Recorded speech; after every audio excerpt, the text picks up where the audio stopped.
Mis à jour le 8 avril 2019 à 17h11, le chef du gouvernement participait, avec une bonne partie de ses ministres, à la conclusion générale du grand débat national ce lundi matin sous la nef du Grand Palais, à Paris.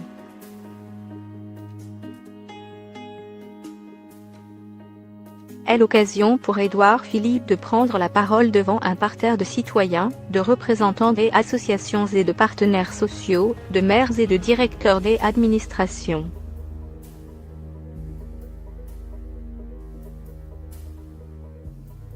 Point des annonces concrètes pour l'instant donc, mais des pistes de travail pour le gouvernement afin de calmer cette fronde des gilets jaunes qui s'affaiblit certes, mais qui ne disparaît pas pour autant après 21 week-ends de mobilisation.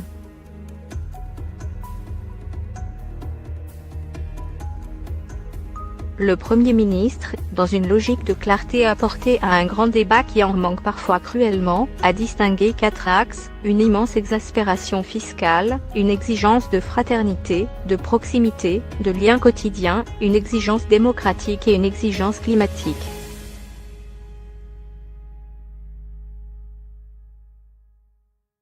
Nous devons baisser plus vite les impôts.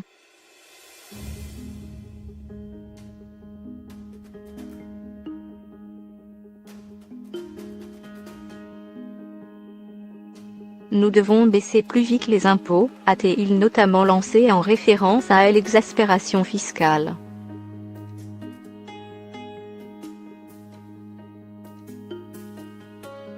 Édouard Philippe, dans son discours, a également tenu à se satisfaire publiquement du succès du grand débat national porté par sa plateforme en ligne, qui a montré une réponse des Français aux exemples de violence dont les autres se complaisent chaque samedi.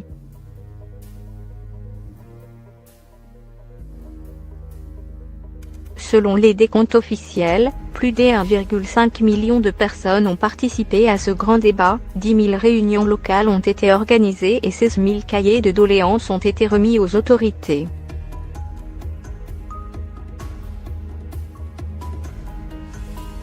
L'Institut de sondage Opinion OES est chargé d'étudier l'ensemble des contributions effectuées sur Internet, sur le site officiel du grand débat national.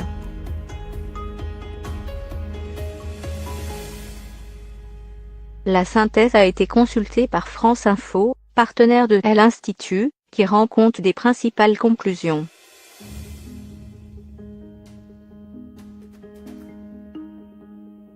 Sans surprise, le sujet de la fiscalité est l'un des plus mis en avant par les contributeurs.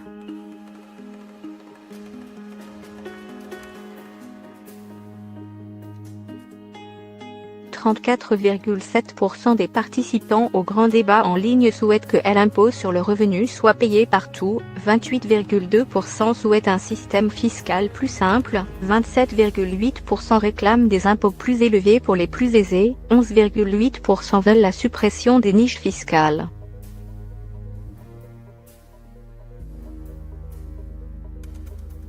Surprise, seulement 10,3% demandent le rétablissement de l'ISF, une revendication forte des Gilets jaunes.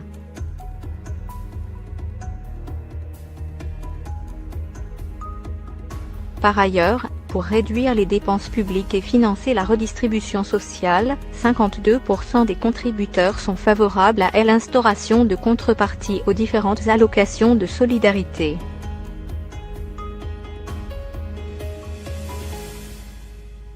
À noter également, 22% sont d'accord pour reculer l'âge de départ à la retraite et 24% considèrent qu'il faut augmenter la durée légale du temps de travail.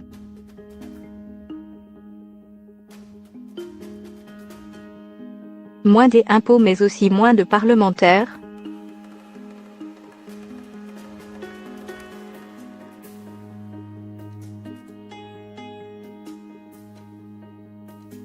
Les contributeurs ont également fait émerger plusieurs revendications concernant nos institutions démocratiques.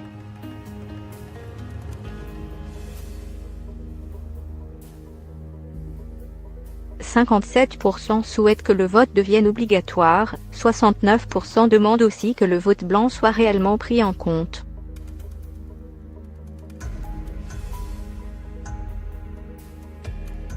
« 42% voudraient que le recours au référendum d'initiative partagée, effectif depuis quelques années, soit facilité avec des seuils plus bas, et 5,8% voudraient l'associer au RIC référendum d'initiative populaire réclamé par les Gilets jaunes.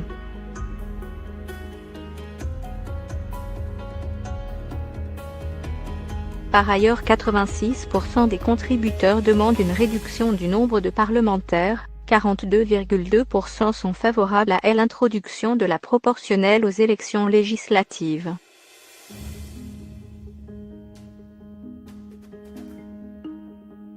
Sur la transition écologique, 59% des contributeurs demandent à ce qu'elle soit financée par le budget général de l'État.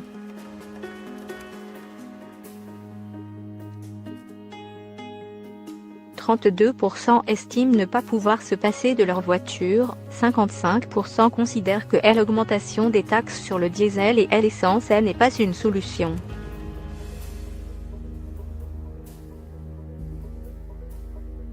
Les contributeurs ne sont pas des gilets jaunes.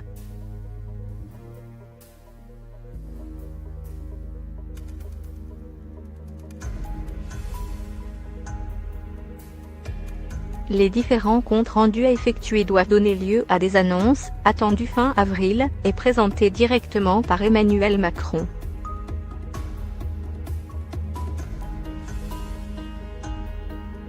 Mais avant même la prise de parole du président, des critiques émergent.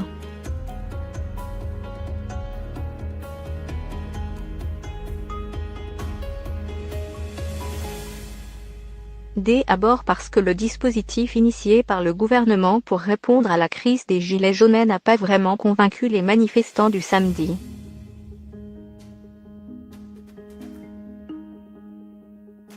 Ce qui en ressort n'est donc pas à l'expression de leurs revendications, elles seraient même noyées dans celles des classes aisées.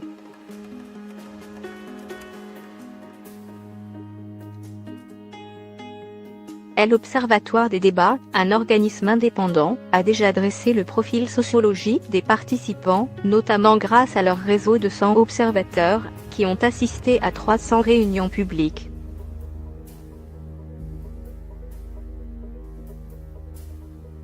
Ceux qui ont participé au grand débat sont ainsi 54% à faire face facilement au coût de la vie grâce à leurs revenus, 10% répondent même très facilement.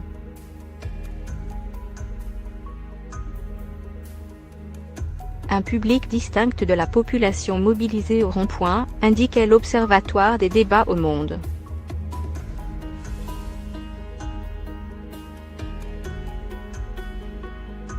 Le grand débat au Grand Palais.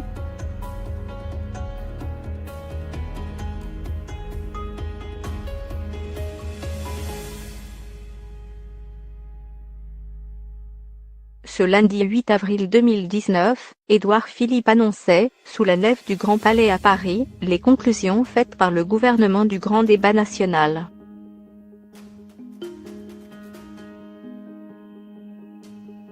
Il ne s'agissait pas encore d'annoncer les mesures concrètes issues de ce grand débat, le Premier ministre a tout de même listé les priorités au travers de 4 axes, une immense exaspération fiscale, une exigence de fraternité, de proximité, de lien quotidien, une exigence démocratique et une exigence climatique.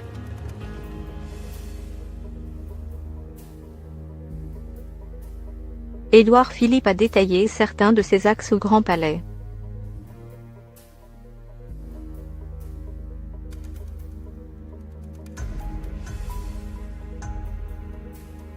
Nous devons baisser plus vite les impôts, a-t-il déclaré à propos de cette exaspération fiscale.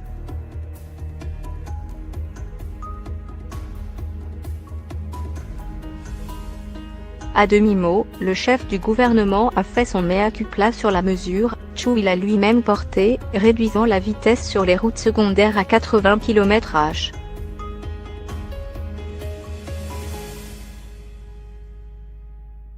Je voulais sauver des vies, on m'a accusé de vouloir remplir les caisses.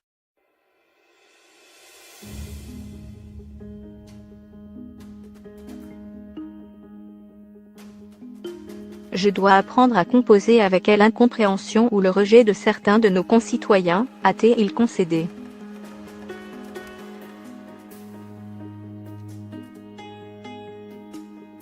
Concernant le climat, Édouard Philippe a estimé, grâce aux conclusions du grand débat national, que les Français étaient prêts à changer de comportement.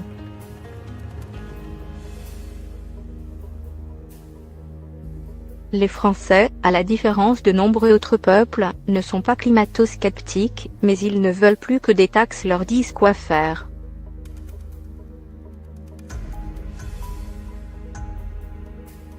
Message reçu 5 sur 5, a-t-il ajouté.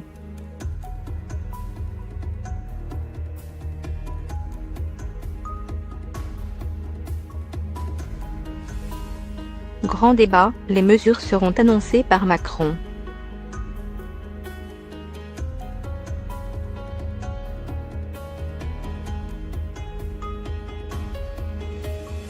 Initiateur de ce grand débat national pour une sortie de crise des Gilets jaunes, Emmanuel Macron aura à charge d'annoncer les mesures prises en conséquence des conclusions évoquées plus haut.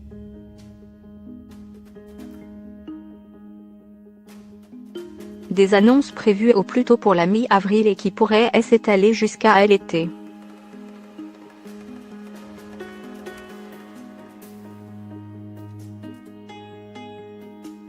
Un exercice que l'on annonce périlleux pour le chef de l'État, y compris dans son propre camp.